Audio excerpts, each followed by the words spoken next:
মুক্তিযুদ্ধের মহান নায়ক জনাব এমেজা আতাউল গনি উসমানীর জন্মবার্ষিকী এবং মৃত্যুবার্ষিকী পালন করা হয়। আমরা অত্যন্ত আনন্দিত এবং গর্বিত। বর্তমানে আপনারা জানেন গত 12 তারিখে একটি অবাধ সুস্থ জাতীয় সংসদ নির্বাচন হয়েছে।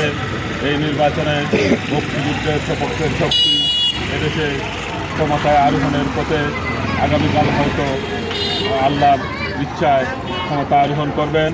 তাই আমরা একজন মহান মুক্তিযুদ্ধের নায়কের মর্যাদা পুনরুদ্ধার হবে এই আশা এবং প্রত্যাশা রাখি যে যিনি প্রধানমন্ত্রী হিসেবে ক্ষমতা গ্রহণ করবেন প্রতিনিধিত্ব করবে না।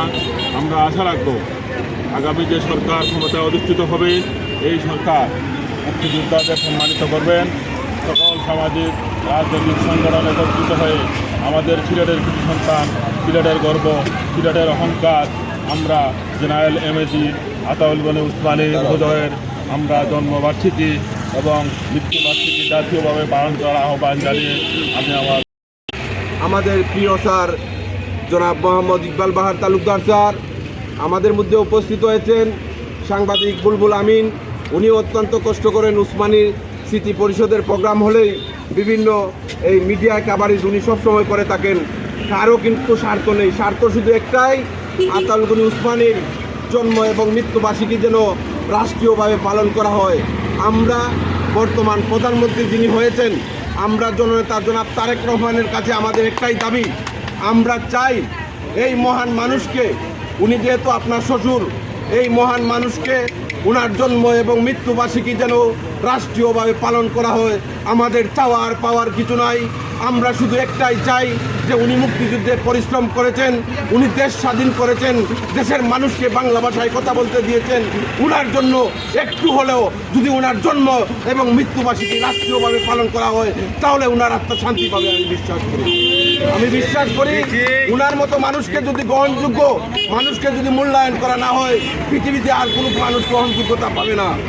কাজেই আমি বিশ্বাস করি যেখানে গুলির পতন নেই সেখানে গুলির জন্ম হয় না।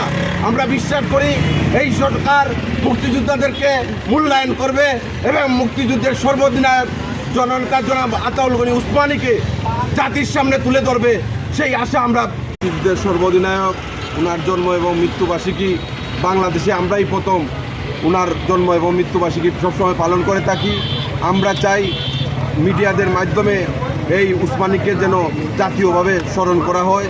ওনার জন্ম এবং মৃত্যুবার্ষিকী যিনি প্রধানমন্ত্রী হয়েছেন জননেতা জনাব তারেক রহমানের কাছে আমাদের প্রাণের দাবি, এখানে সকলের একটাই তো দাবি, উসমানীর জন্ম এবং মৃত্যুবার্ষিকী যেন রাষ্ট্রীয়ভাবে পালন করা হয়। আপনারা যারা এসেছেন সকলকে আমার পক্ষ থেকে আন্তরিক ধন্যবাদ ও কৃতজ্ঞতা জানাই। এটা সকলের দাবি, সকল মানুষের দাবি, যে মানুষটা মুক্তিযুদ্ধ করে দেশ স্বাধীন করলো তার মৃত্যুবার্ষিকী জন্মবার্ষিকী কেউ পালন করেন। আমরা অকৃতজ্ঞ বাঙালি, কাজে আমরা বিশ্বাস করি আপনারা যে এসেছেন নিশ্চয়ই আপনারা উসমানীকে ভালোবাসেন, যুদ্ধকে ভালোবাসেন। সবার প্রতি আমি কৃতজ্ঞতা রেখে আমি আজকের মতো সবার কাজ শেষ করলাম। সবাই ভালো থাকবেন, সুস্থ থাকবেন, নিজে ভালো থাকবেন, অন্যকেও ভালো রাখবেন।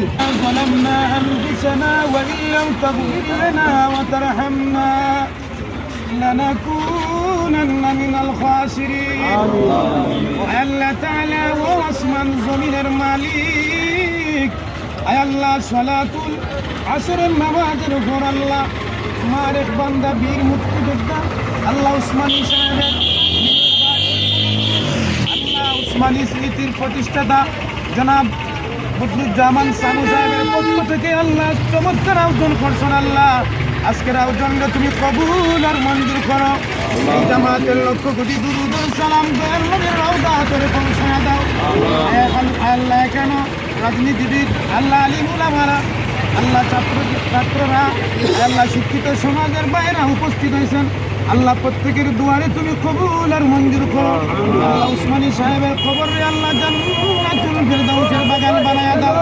আল্লাহ আমার সানু ভাই আল্লাহ এই প্রতিষ্ঠাতা আল্লাহ তোমার বান্দারে দীর্ঘ হায়াত দান করে দাও। আল্লাহ এই আসহামদি ব্যবসায়ী ভাইরা যারা হাত উঠাইছেন আল্লাহ প্রত্যেক ব্যবসায়ী ভাইদের হায়াতের মধ্যে বরকত দাও। আল্লাহর কলিজার টুকরা মাই বাপরে মাফ করে দাও। রব্বির হামহুমা কামা রব্বায়ানি সগীরা। সালামুন আলাল মুরসালিন।